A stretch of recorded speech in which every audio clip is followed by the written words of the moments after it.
हिंदी वर्णमाला का ये भाग 22 है और इसमें हम लोग प्रश्नोत्तरी श्रृंखला का चौथा सेट लेकर हाजिर हैं।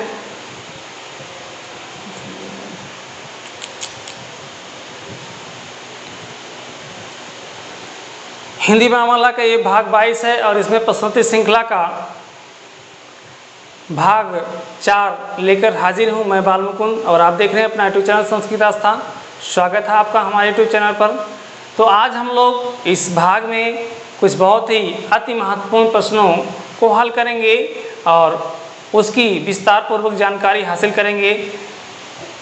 चैनल पर यदि आप नए हैं चैनल को सब्सक्राइब कर दीजिएगा, बेल आइकन प्रेस कर दीजिएगा और हमारे इस चैनल को सपोर्ट करिएगा, बढ़ाने में हमारी मदद करिएगा। तो आइए देखते हैं अपने इस प्रश्नोत्तरी श्रृंखला के पहले क्वेश्चन को। तो ये रहा हमारा पहला क्वेश्चन। पहले क्वेश्चन में पूछा गया है किन वर्णों के संयोग ज्ञा किन वर्णों के संयोग से बना है। इसके पहले हमने आपको संयुक्ताक्षर के बारे में पढ़ाया है विस्तार से, और उसमें जो मेन संयुक्ताक्षर हैं, मेन मिश्रित वर्ण है वो 4 हैं, छ, त्र, ज्ञ, स्र।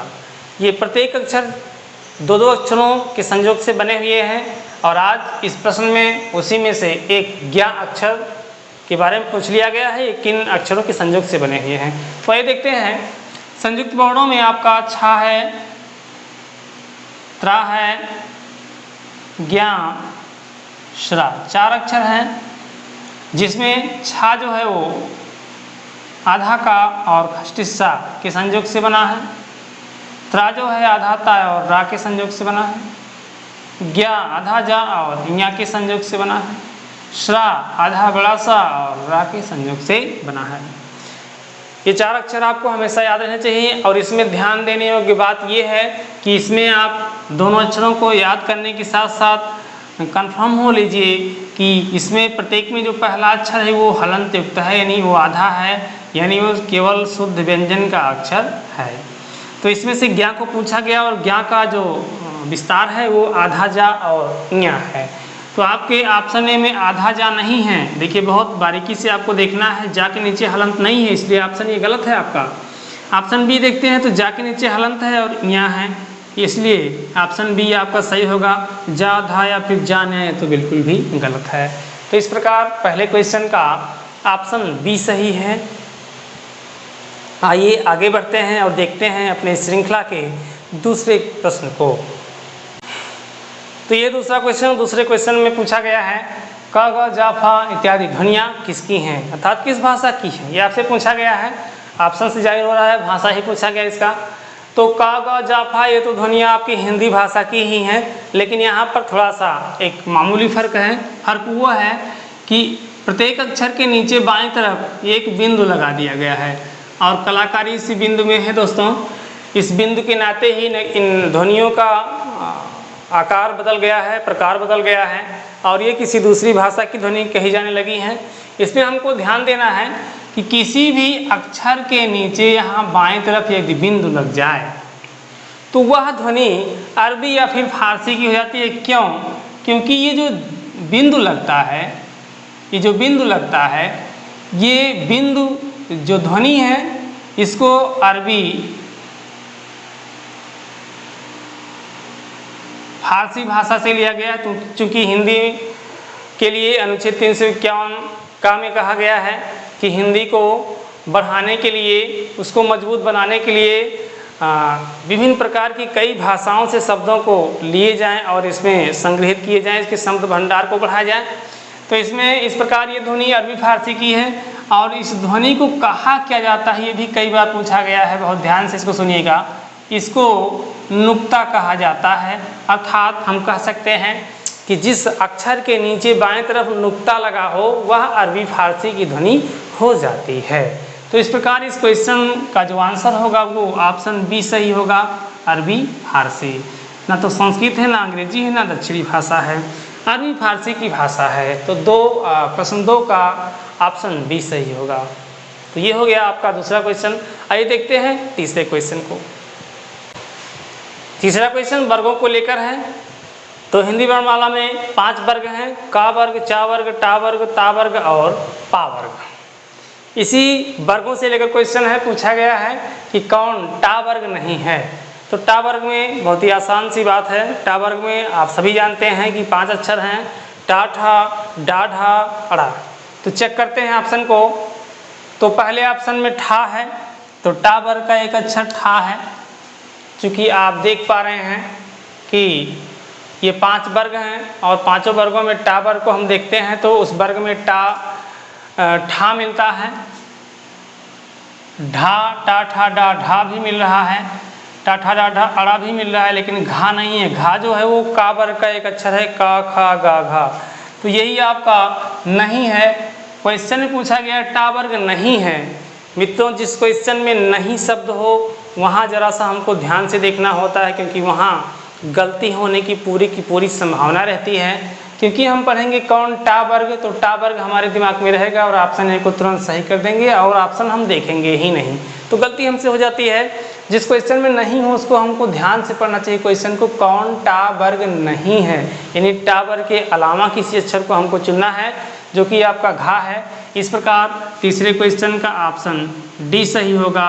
घा एक ऐसा अक्षर है जो टा वर्ग का अक्षर नहीं है, यह का वर्ग का अक्षर है। ये जो है का वर्ग का एक अक्षर है। ये रहा तीसरा क्वेश्चन। आइए देखते हैं अपने श्रृंखला का चौथा क्वेश्चन। चौथे क्वेश्चन में हमसे पूछा गया है निम्नलिखित में से कौन सा घोष वर्ण है। तो घोष अघोष को हम जब पढ़ा रहे थे तो हम लोगों ने घोष अघोष को उंगलियों पर याद कर लिया था। उसी समय हमको याद हो गया था। अगर आपने नहीं देखा उस वीडियो को जरूर देख लीजिएगा, घोष अघोष का या फिर अल्पप्राण महाप्राण का। तो इसमें देखते हैं तो बहुत ही आसान है। अघोष और घोष या फिर सघोष वर्ण, इन दोनों में वर्णमाला को बांटा गया है। अघोष में आपका प्रत्येक वर्ग का पहला और दूसरा अक्षर जैसे का खा चा छा टा ठा ता था पा फा, ये प्रत्येक 5 लाइनों का पहला दूसरा अक्षर है। और इसी में आपका बड़ा सा खष्टी सा छोटा सा है, बस इतना ही आपका घोष है। बाकी जो भी अक्षर बचते हैं सब सघोष हैं। बहुत ही आसान है इसको याद करना। वर्गों के पहले दूसरे अक्षर यानी का खा, दूसरी लाइन चा छा, तीसरी लाइन टा ठा, चौथी ता था और पांचवी पा फा, यानी लाइनों के पहले और दूसरे अक्षर अघोष वर्ण होते हैं और तीनों सा आपका अघोष वर्ण है। बाकी सभी सघोष हैं। तीसरे अक्षर, चौथे अक्षर, पांचवें अक्षर प्रत्येक वर्ग के, जैसे पहले वर्ग का वर्ग का हो गया, का खा को छोड़ करके गा घा अंगा, चा छा को छोड़ करके जा झा या, टा ठा को छोड़ करके डा ढा अड़ा, ता था को छोड़ करके दा धा ना और पा फा अक्षर को छोड़ करके बा भा मा।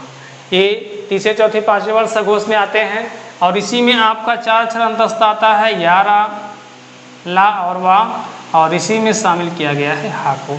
यही आपका अघोष और सघोष है। अब आइए क्वेश्चन में ढूंढते हैं क्या पूछा गया है। क्वेश्चन में आपके लिए पूछा गया घोष वर्ण, यानी इतने वर्ण ना हो, इनमें से कुछ ना हो। तो यहाँ पर पहला ऑप्शन देखते हैं का खा। खा जो है दूसरा अक्षर है और दूसरा अक्षर अघोष में है, पूछा गया हमसे घोष वर्ण।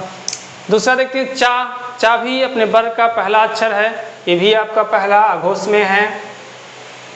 अगला देखते हैं माँ। तो माँ आपका 5वां अक्षर है पा वर्ग का, पा फा बा भा और 5वां माँ, 5वां अक्षर है और 5वां अक्षर इसमें देखिए शामिल है, अर्थात यही आपका घोष वर्ण है। अगला ऑप्शन देखते हैं ठा। तो टा ठा ये भी दूसरा अक्षर है, ये भी आपका अघोष में है। ऑप्शन सी सही है, सघोष वर्ण माँ है, क्योंकि ये वर्गों का 5वां अक्षर है। तो इस प्रकार हम अघोष सघोष को चुटकियों में याद करते हैं और थोड़ा सा भी ध्यान देते हैं तो हमेशा के लिए हमको याद भी हो जाता है। उंगलियों पर इसको हम याद करते हैं, क्योंकि इस तरह से हम हाथ करते हैं तो ये 2 अंगुली आपका अघोष है, पहला दूसरा अक्षर। वर्गों को हमने कई बार पढ़ा है, बहुत बार पढ़ा है। वर्ग 5 हैं, काबर चावर टावर टावर पावर, अभी आपने देखा था। उसमें का पहला दूसरा अक्षर अघोष है, बाकी तीनों सघोष है। अघोष में तीनों सा है, बाकी यारा लावा और हा ये आपका सघोष में है। बहुत आराम से इसको याद कर सकते हैं। तो ये हो गया आपका चौथा क्वेश्चन। आइए देखते हैं अपने इस प्रस्तुति श्रृंखला का पांचवा एवं अंतिम क्वेश्चन। तो ये रहा हमारा पांचवा क्वेश्चन। पांचवें क्वेश्चन में पूछा गया है घा का उच्चारण स्थान कौन सा है, यानी एक अक्षर घा दिया गया है, उसी का उच्चारण स्थान हमसे पूछा गया है। आइए देखते हैं। तो हमने आपको एक ट्रिक बताया था, इसमें काचा टाता पा ये 5 लाइनें हैं। काखा का घांगा, चाचा जा झाइया, टाटा डाढ़ा, ताथा दादाना, पापा बाबा माँ। प्रत्येक लाइनों का उच्चारण स्थान हम याद करते हैं एक सूत्र से, जो कि ये है।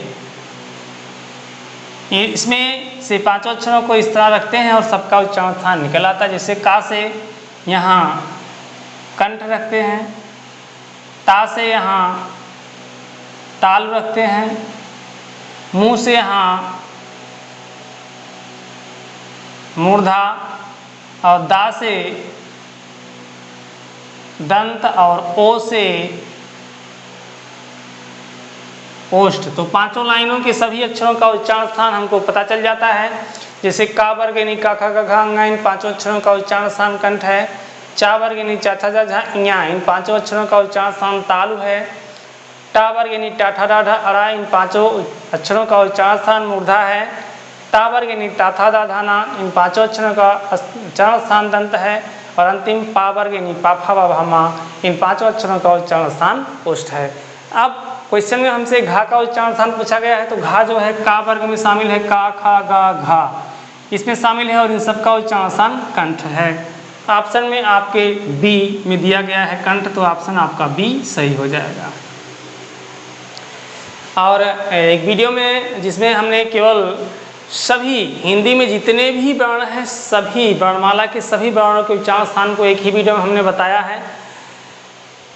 थंबनेल में लिखा होगा एक ही वीडियो में सब कुछ उच्चारण स्थान सभी वर्णों का, तो उसको जरूर देख लीजिएगा।